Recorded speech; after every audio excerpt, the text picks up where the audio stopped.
So since I have a lot of friends who are actually agnostic, which means they believe in God but they don't actually believe that the Bible is the Word of God or is something that can be trusted, I was really interested in looking into the historicity of the Bible and how we know that it is something that is trustworthy and something that that we can look to for guidance and understanding because it is a book that is something that is authentic.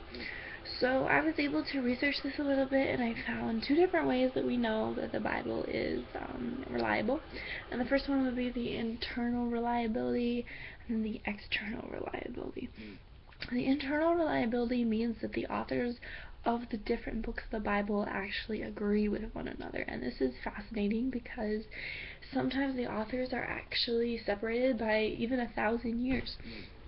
So whether it's an author in the New Testament or an author in the Old Testament, what they're saying actually parallels and aligns with what the other author said. And when you think about that, that's incredible to think that this author was born thousands and thousands of years before the other author, and yet they still have the same message. How is that possible?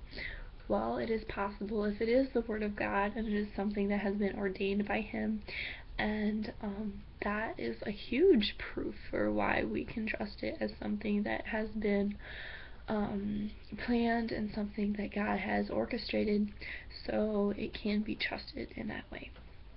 And then the external reliability of the New Testament means that there were secular historians who lived within the time of Jesus and the time of the early church who actually record the same kinds of things that the Bible actually says, which means that these secular historians who did not have the biblical agenda or whatever the Bible might have had, they actually agree with what the Bible is saying. It's like, yeah, that definitely happened, and I wrote about that too.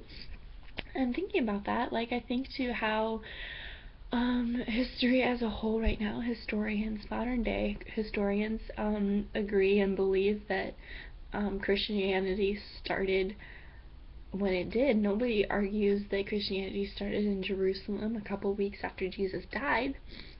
And why do we believe that? Well, we believe it because they were eyewitness accounts. There were people there who wrote down what they saw, and we now believe that to be true. And that's kind of exactly how the Bible is. They were eyewitness accounts, and they wrote it down, and just what makes it different is that Christianity has then taken these accounts and compiled them into one book.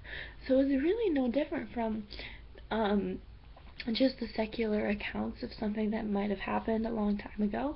Christianity has just taken it even a step further, you know what I mean?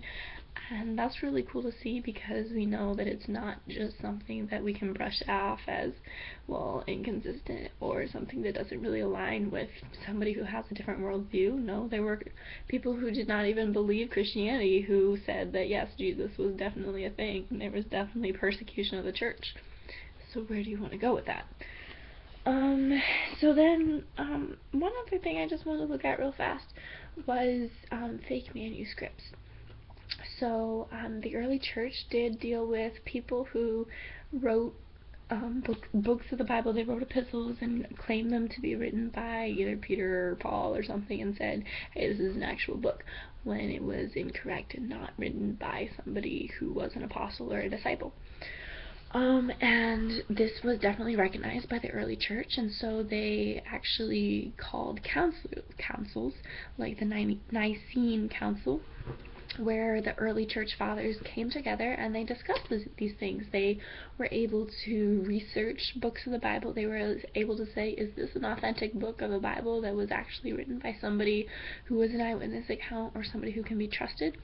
And I'm sure that was a lot easier for them, being so much closer to the fact than we are, separated by now thousands of years.